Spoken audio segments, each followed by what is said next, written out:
Class 9 exercise 7.2 question number 1। Question read करते हैं सबसे पहले। In an isosceles triangle, isosceles triangle होता है जिसकी दो साइड्स इक्वल होती हैं और उन साइड्स के अपोजिट वाले एंगल भी इक्वल होता है। मीन्स इस साइड का अपोजिट एंगल ये एंड इस साइड का अपोजिट एंगल ये। And the bisector of angle B and C, angle B कौन सा, ये वाला, और एंगल सी है ये वाला। बाइसेक्टर, इन दोनों के बाइसेक्टर, बाइसेक्टर होते हैं से कोई भी एंगल है उसको बाइसेक्ट किया इस लाइन ने तो ये दोनों इक्वल पार्ट्स में डिवाइड हो जाते हैं दोनों एंगल, ये होता है बाइसेक्टर। ठीक है। Now bisector intersect each other at O, ये ओ पॉइंट दिया है ना मिडल में, इन दोनों के बाइसेक्टर यहाँ पर आकर मीट करते हैं। बाइसेक्टर का मतलब हुआ ये एंगल इसके इक्वल है एंड ये एंगल इसके इक्वल है। जॉइन ए टू ओ, ए से ओ तक ज्वाइन कर दिया। Now show O B equals to O C. Start करते हैं क्वेश्चन। एंगल बी का बाइसेक्टर है ओ बी, तो इसका मतलब क्या हुआ, angle A B O equals to angle O B C. Means ये जो ग्रीन वाले एंगल हैं दोनों, ये दोनों इक्वल हैं आपस में। Now OC is the bisector of angle C. OC is the bisector of angle C. Then angle angle ACO equals to angle OCB. Okay, तो इसका मतलब है रेड वाले एंगल दोनों आपस में क्या है, इक्वल है। नाउ ऐसे समझते हैं जैसे एंगल बी, हमारा पूरा एंगल भी सी के इक्वल था बिकॉज आइसोलेस ट्राइंगल था। A B equals to A C था तो एंगल बी भी एंगल सी के इक्वल हो गया। रीज़न है because A B equals to A C, और जब दो साइड इक्वल होते हैं उनको अपोजिट एंगल्स भी इक्वल होते हैं। और एंगल बी को भी बाइसेक्ट किया है, इसका मतलब टू पार्ट्स में डिवाइड किया है, और एंगल सी को भी, तो इसका मतलब दोनों को हाफ भी इक्वल होंगे दोनों के।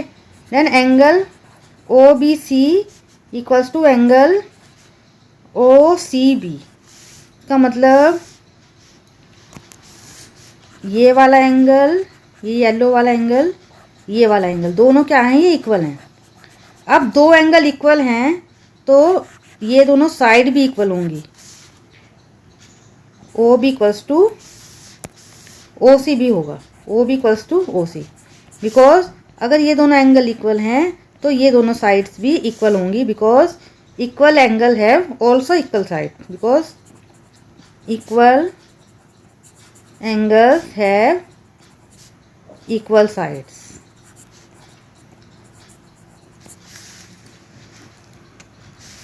कोई भी ट्राइंगल है उसका दो एंगल इक्वल है तो उनके बाइसेक्टर के एंगल भी आपस में इक्वल होंगे, और कोई भी ट्राइंगल है उसके दो एंगल इक्वल हैं तो दोनों साइड्स भी इक्वल होंगी बाय आइसोलेस ट्राइंगल, क्योंकि आइसोलेस ट्राइंगल में दो साइड्स और दो एंगल्स इक्वल होते हैं। नाउ सेकंड पार्ट देखते हैं। ए ओ बाइसेक्ट्स एंगल ए, हमें दिखाना है जो ए हो है इसने एंगल ए को भी बाइसेक्ट किया है। बाइसेक्ट का मतलब हमें इन दोनों एंगल्स को इक्वल दिखाना है, तो इन दोनों एंगल्स को इक्वल कैसे दिखाएंगे, ये वाला ट्राइंगल और ये वाले ट्राइंगल को कॉन्ग्रुएंट करके, ये वाला ट्राइंगल और ये वाले ट्राइंगल दोनों को कॉन्ग्रुएंट करके। ठीक है, स्टार्ट करते हैं कॉन्ग्रुएंट करना।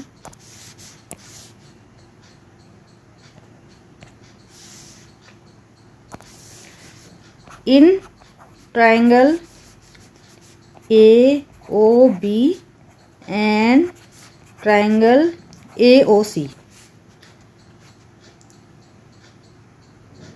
ओ बी इक्वल्स टू है ओ सी के, हमने अभी फर्स्ट पार्ट में प्रूव किया है ये।